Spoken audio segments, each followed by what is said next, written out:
G'day and welcome to another breaking news story from Hogs, Cogs and two Aussie Flogs. Now, many of you will have already heard that Harley Davidson have announced their new CEO, a Mr. Artie Starr. Well, here's a picture of Mr. Artie Starr, and doesn't look too much like a biker, but is he going to be the guy that's going to be able to pull Harley Davidson out from the mire that it seems to be in at the moment and send it on the road to its former glory? Let's get into that straight after this.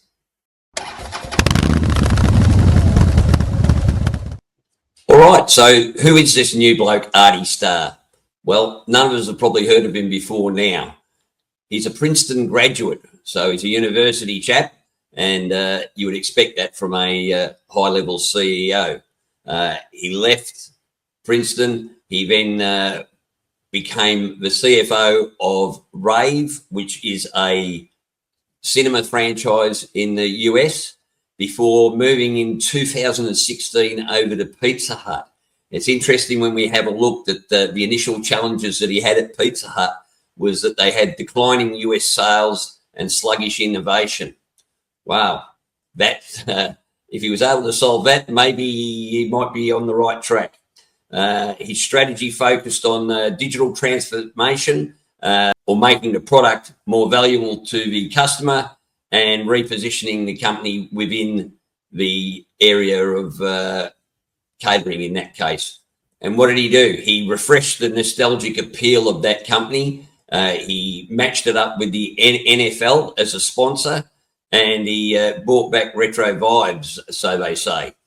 So that sounds pretty good. And he supported Yumi's digital and franchise strategy. And as a result of that, Pizza Hut basically came back from the grave from what we hear, and it was getting dominated by Domino's, funnily enough. And by the time he left in 2021, the company was on a much better track. From then, he came across to Topgolf as the CEO. Now, Topgolf is a sporting entertainment and hospitality franchise where you go.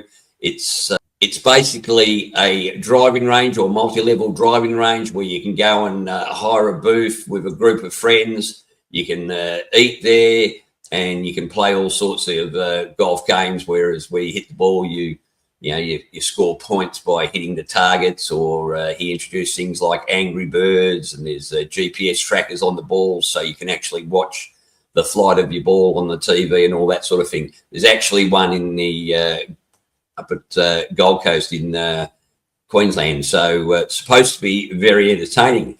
So when he took over, the company was valued at $1.1 billion, apparently. It started in the UK, moved over to America, and is now got a heap of franchises all over the world, including here in Australia.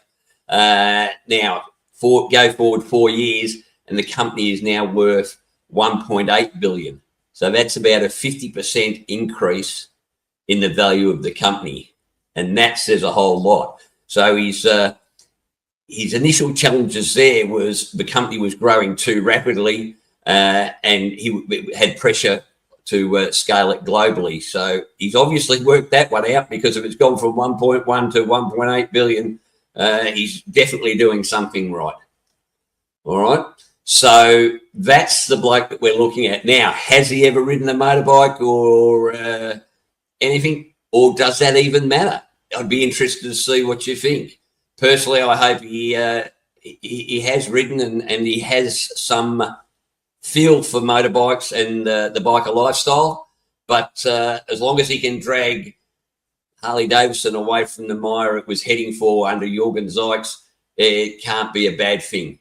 So he appears to be a pretty humble bloke. I watched a video of him being interviewed whilst in his earlier days at Top Gun. My leadership platform and how I treat people is informed by an extremely important person in my life, and that's my way in. My way in is a self-made person who set my life up for the success that I've been able to have. And he seems to listen, and he seems to listen a lot to customers. So hopefully this is the guy that can come in and turn Harley Davidson's fortunes around. Only time's going to tell. So let's have our fingers crossed, and see if this guy can be the saviour that we're all looking for Harley Davidson. If you enjoy these updates and you want to subscribe to the channel, just click the subscribe button below. Look, we'll come out with as much information as we can as it breaks in relation to anything to do with the bike world. And you might just have a little bit of fun too. It's 100% free, and we'll just bring you the best Aussie biker news we can. All right, till next time, ciao.